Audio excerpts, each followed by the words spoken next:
ನಮ್ಮ Sahyadri news channel ಅನ್ನು YouTube, Facebook ಹಾಗೂ ಇನ್ಸ್ಟಾಗ್ರಾಂನಲ್ಲಿ ನೋಡಿ. ಸಬ್ಸ್ಕ್ರೈಬ್, ಲೈಕ್ ಮತ್ತು ಶೇರ್ ಮಾಡಿ ಪ್ರೋತ್ಸಾಹಿಸಿ.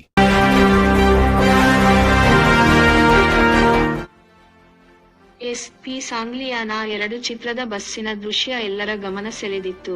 ಬಾಗಿಲಲ್ಲಿ ಜೋತುಬಿದ್ದ ಪ್ರಯಾಣಿಕರ ಮೇಲೆ ಶಾಯಿಯನ್ನು ಚೆಲ್ಲಿ ಅವರನ್ನು ಹಿಡಿಯುವ ಚಾಕಚಕ್ಯತೆಯ ಬಸ್ ಬಾಗಿಲಲ್ಲಿ ನಿಂತು ಪ್ರಯಾಣಿಸುವುದು ನೋಡಲು ಬಹುದೊಡ್ಡ ಅಪರಾಧದಂತೆ ಕಾಣದಿದ್ದರೂ ಅದನ್ನು ಆ ಚಲನಚಿತ್ರದಲ್ಲಿ ಗಂಭೀರವಾಗಿ ತೋರಿಸಲಾಗಿತ್ತು. ಅಂತಹ ದೃಶ್ಯ ಶಿವಮೊಗ್ಗ ನಗರದಲ್ಲಿ ನಿತ್ಯ ನಡೆಯುತ್ತಿದ್ದರೂ ತಹಬದಿಗೆ ತರುವ ಇಚ್ಛಾಶಕ್ತಿಯನ್ನು ಯಾವೊಬ್ಬ ಅಧಿಕಾರಿಯೂ ತೋರುತ್ತಿಲ್ಲ.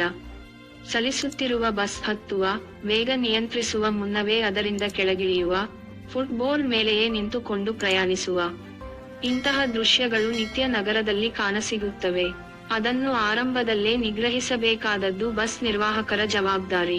ಅವರು ಯುವಕರು ಮತ್ತು ಜನರನ್ನು ತಿದ್ದುವ ಗೋಜಿಗೆ ಹೋಗುತ್ತಿಲ್ಲ.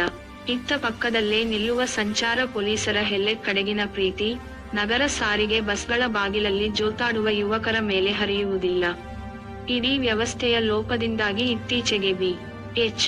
ರಸ್ತೆಯಲ್ಲಿ ನಗರ ಸಾರಿಗೆ ಬಸ್ನಿಂದ ಬಿದ್ದು ವಿದ್ಯಾರ್ಥಿಯೊಬ್ಬ ಮೃತಪಟ್ಟಿದ್ದ ಈ ಘಟನೆಯ ಬಳಿಕವಾದರೂ ಪೊಲೀಸ್ ಇಲಾಖೆ, ಸಾರಿಗೆ ಇಲಾಖೆ ಹಾಗೂ ಬಸ್ ಮಾಲೀಕರು ಎಚ್ಚೆತ್ತುಕೊಳ್ಳುವ ಗೋಜಿಗೆ ಹೋಗಲಿಲ್ಲ. ಪೊಲೀಸರು ಬಸ್ ಮಾಲೀಕರೊಂದಿಗೆ ಸಭೆ ನಡೆಸಿದ್ದು ಬಿಟ್ಟರೆ ಕಣ್ಣಿಗೆ ಕಾಣಬಹುದಾದ ಬದಲಾವಣೆಗಳು ಆಗಿಲ್ಲ. ಬಾಗಿಲುಗಳೇ ಇಲ್ಲದ ಬಸ್ಗಳು.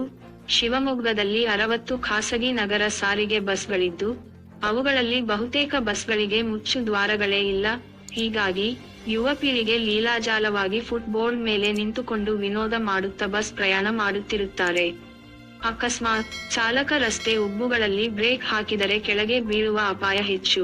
ಕೈ ಮಾಡಿದಲ್ಲಿ ನಿಲುಗಡೆ. ನಗರ ಸಾರಿಗೆ ಬಸ್ಗಳ ನಿಲುಗಡೆಗೆ ರಸ್ತೆ ಬದಿಯಲ್ಲಿ ಪ್ರತ್ಯೇಕ ನಿಲ್ದಾಣಗಳನ್ನು ನಿರ್ಮಿಸಲಾಗಿದೆ. ಜತೆಗೆ ಜಿಲ್ಲಾಡಳಿತದಿಂದ ಪಾಯಿಂಟ್ಗಳನ್ನು ನಿಗದಿಪಡಿಸಲಾಗಿದೆ. ಅಲ್ಲಿ ಬಿಟ್ಟರೆ ಬೇರೆಲ್ಲೂ ನಿಲುಗಡೆ ಮಾಡುವಂತಿಲ್ಲ. ಹಾಗೊಮ್ಮೆ ನಿಲ್ಲಿಸಿದರೆ ಬಸ್ ಮಾಲೀಕರ ಮೇಲೆ ಕ್ರಮ ಕೈಗೊಳ್ಳುವ ಅವಕಾಶವೂ ಇದೆ. ಆದರೆ ಇದ್ಯಾವುದೂ ಗಂಭೀರವಾಗಿ ಅನುಷ್ಠಾನವಾಗುತ್ತಿಲ್ಲ. ಕೈಮಾಡಿದ ಕಡೆಗಳಲ್ಲಿ ಬಸ್ ನಿಲ್ಲಿಸಲಾಗುತ್ತಿದೆ. ಇದರಿಂದ ಸಂಚಾರ ವ್ಯವಸ್ಥೆಗೆ ತೊಂದರೆಯಾಗುತ್ತಿದೆ ಎನ್ನುವುದು ಸಾರ್ವಜನಿಕರ ಆರೋಪ.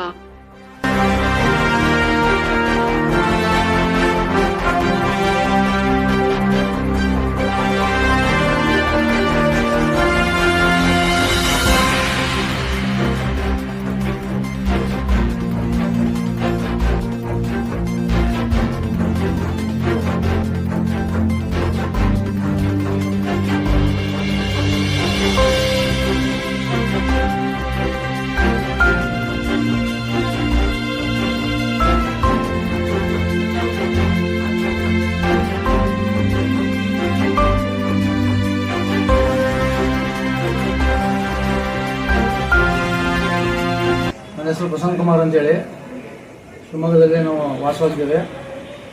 ಶಿವಮೊಗ್ಗ ಸಿಟಿ ಹೇಗಾಗಿದೆ ಅಂದರೆ, ಸಿಟಿ ಬಸ್ಗಳು ಸಂಚಾರ ತುಂಬ ಆಗಿದೆ.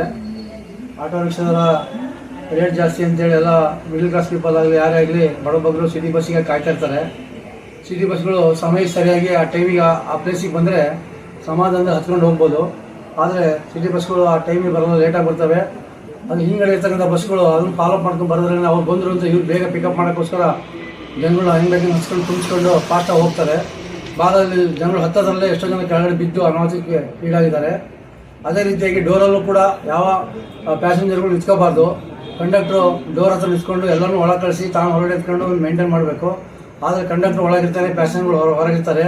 ಮೊನ್ನೆ ರೀಸೆಂಟಾಗಿ BH ರೋಡಲ್ಲಿ ಒಂದು ಅನಾಹುತ ಆಯಿತು. ಒಂದು ಮಗು ಬಸ್ಸಿಂದ ಬಿದ್ದು ಸ್ಪಾಟ್ ಡೆತ್ ಆಯಿತು. ಈ ರೀತಿ ಅನಾಹುತಗಳು ಆಗಬಾರ್ದು ಅಂದರೆ ನಮ್ಮ ಜಿಲ್ಲೆಯವರಾಗಲಿ, ನಮ್ಮ ಅದಕ್ಕೆ ಸಂಬಂಧಪಟ್ಟಂಥ ಸಾರಿಗೆ ಇಲಾಖೆಯವರಾಗಲಿ ಬಿಟ್ಟು ಒಂದು ಜಿಲ್ಲಾಧಿಕಾರಿಗಳಾಗಲಿ, SP ಆಗಲಿ, ಅದಕ್ಕೆ ಸಂಬಂಧಪಟ್ಟಂಥ ಯಾರೇ ಒಂದು ಇಲಾಖೆಯವರು ಸುಗಮ ಸಂಚಾರಕ್ಕೆ ಅನುಕೂಲ ಮಾಡಿಕೊಡ್ಬೇಕು. ಮೊದಲನೇದಾಗಿ ನಮ್ಮ ಸಹ್ಯಾದ್ರಿ ನ್ಯೂಸ್ ಚಾನೆಲ್ನ ವೀಕ್ಷಕರಿಗೆ ನಮಸ್ಕಾರಗಳು. ಇತ್ತೀಚಿನ ದಿನಗಳಲ್ಲಿ ಶಿವಮೊಗ್ಗದಲ್ಲಿ ವಾಹನ ಸಂಚಾರ ದಟ್ಟಣೆ ಜಾಸ್ತಿಯಾಗಿದೆ. ಇತ್ತೀಚಿನ ದಿನಗಳಲ್ಲಿ ಶಿವಮೊಗ್ಗದಲ್ಲಿ ಬಸ್ಸಿನಲ್ಲಿ ಪ್ರಯಾಣಿಸುವ ಸಾರ್ವಜನಿಕರು, ಅದರಲ್ಲಿ ವಿಶೇಷವಾಗಿ ವಿದ್ಯಾರ್ಥಿಗಳು ಮತ್ತು ನವಯುವಕರು ಬಸ್ ಒಳಗಡೆ ಜಾಗ ಖಾಲಿ ಇದ್ರೂ ಸಹ ಫುಟ್ಬೋರ್ಡಿನಲ್ಲಿ ನಿಂತು ಪ್ರಯಾಣಿಸುತ್ತಾರೆ. ಇದು ಜೀವಕ್ಕೆ ಅಪಾಯ. ಸಾರ್ವಜನಿಕರು ಪ್ರಜ್ಞಾವಂತ ನಾಗರಿಕರಾಗಿ ಅವರು ಸಹ ತಿಳಿದುಕೊಂಡು ಒಳಗಡೆ ಬಸ್ ಒಳಗಡೆ ಕುತ್ಕೊಂಡು ಡ್ರೈವರ್ಗೆ ಹಾಗೂ ಕಂಡಕ್ಟರ್ಗೆ ಸಹಕರಿಸಬೇಕು. ಕಂಡಕ್ಟರ್ಗಳು ಸಹ ಫುಟ್ಬೋರ್ಡ್ ಮೇಲೆ ನಿಂತು ಪ್ರಯಾಣಿಸುವ ಪ್ರಯಾಣಿಕರನ್ನು ಒಳಗೆ ಕರೆಸಿ ಕೂರಿಸಬೇಕಾಗುತ್ತದೆ. ಇದರಿಂದ ಎಲ್ಲರೂ ಸುರಕ್ಷಿತರಾಗಿರ್ತಾರೆ ಎಂದು ಹೇಳಲು ಬಯಸುತ್ತೇನೆ. ಉಮೇಶ್, ಶಿವಮೊಗ್ಗ.